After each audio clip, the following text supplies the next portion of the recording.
500 € pour un PC gamer monté, c'est possible? Oui, regarde ça, et regarde les perfs qu'on aura avec ce PC. On va d'abord présenter le PC et ses composants pour à la fin de la vidéo voir un test sur plein de jeux. Évidemment, le lien du PC est en description, et abonne-toi. Bon, pour avoir un PC à 500 € déjà monté, il faut traverser la frontière pour goûter la qualité allemande, car les prix en France m'ont fait perdre des cheveux. Donc on se rend sur Memory PC. Voilà le PC, on peut voir qu'il a 493 €, mais avec les frais de livraison, on monte à 500 €, donc nickel. Au niveau du processeur, on retrouve le pas original Ryzen 5 5500, je dis ça quand on le retrouve dans plus ou moins tous les PC à moins de 800 €, et c'est normal, il est excellent. Il coûte que dalle, il a 6 cœurs, 12 threads, ce qui le rend très polyvalent, que ce soit en jeu ou en applicatif. On pourra par exemple faire un peu de streaming, un peu de montage vidéo grâce à lui, et pour 68 balles, c'est vraiment donné pour le coup. C'est un processeur qui ne chauffe pas du tout, mais il lui faut quand même un petit ventirad, et Memory PC nous propose un autre que celui de base que AMD nous propose. Le SQ Cooler 03A 95 watts, classique mais fera parfaitement le taf pour refroidir notre Ryzen 5 5500. Évidemment, on a besoin d'une carte mère pour faire tenir tout ça, et comme dans beaucoup de PC pas chers, on prend une carte mère très classique qui fera le taf sans plus. La Gigabit A520M S2H, elle est moche, certes,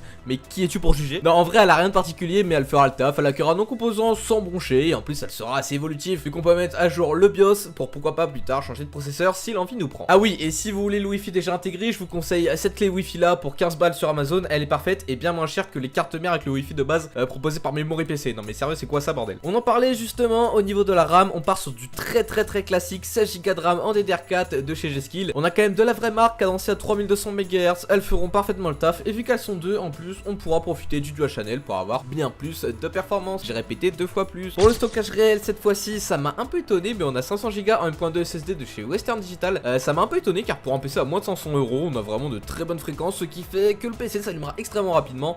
Et c'est pareil par exemple pour les jeux et les applications. Quand sur un jeu en ligne par exemple il faut générer une map, bah vous serez parmi les premiers et vous ne vous ferez pas bannir ni insulter, donc vous ne serez pas traumatisé comme moi avec mes PC de merde à l'époque. Bref, très bien. Mais dites-moi, le plus important pour le gaming c'est quoi? Les RGB? Bien sûr que non, c'est la carte graphique. On retrouve la RTX 3050 version 6 Go. Alors elle commence un peu à dater, mais elle nous permettra de jouer à tous nos jeux en 1080p, c'est ce qu'on demande pour un PC à 500 €. Et en plus de ça, elle formera un merveilleux couple avec le Ryzen 5 5500. Regardez comme ils sont mignons.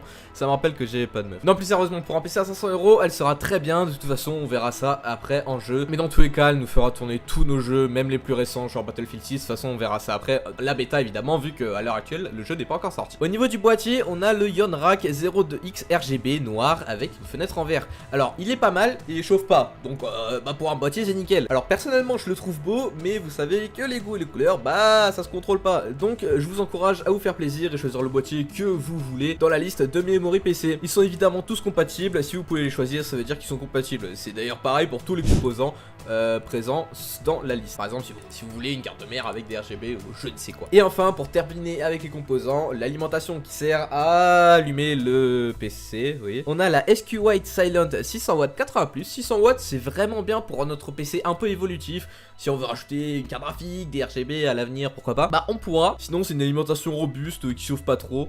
Bref, parfait, elle est certifiée 80+, rien à dire. En fait, comme pour tous les autres composants, elle fera le taf sans plus, mais ça fera le taf. Et maintenant, le moment que vous attendez tous. Évidemment, vous avez cliqué pour ça, les tests en jeu, ouais. Bon allez, on commence les tests sur Fortnite parce que je sais que vous jouez qu'à ça. En 1080p, mode performance, on a une moyenne de 250 FPS, c'est énorme. Et en faible, on aura une moyenne de 160 FPS, c'est pas mal. Forza Horizon 5, 1080p ultra 60 FPS de moyenne. Sur GTA 5 online, ça change beaucoup par rapport au mode histoire. En mode très élevé, on a 66 FPS de moyenne. PUBG en ultra, une moyenne de 80 FPS, très bien. CSGO 2 en très élevé, 110 FPS de moyenne, c'est un peu décevant je trouve pour le coup. Cyberpunk 2077 en moyen, une moyenne de 53 FPS. Et enfin Valorant en élevé, une moyenne énorme de 263 FPS.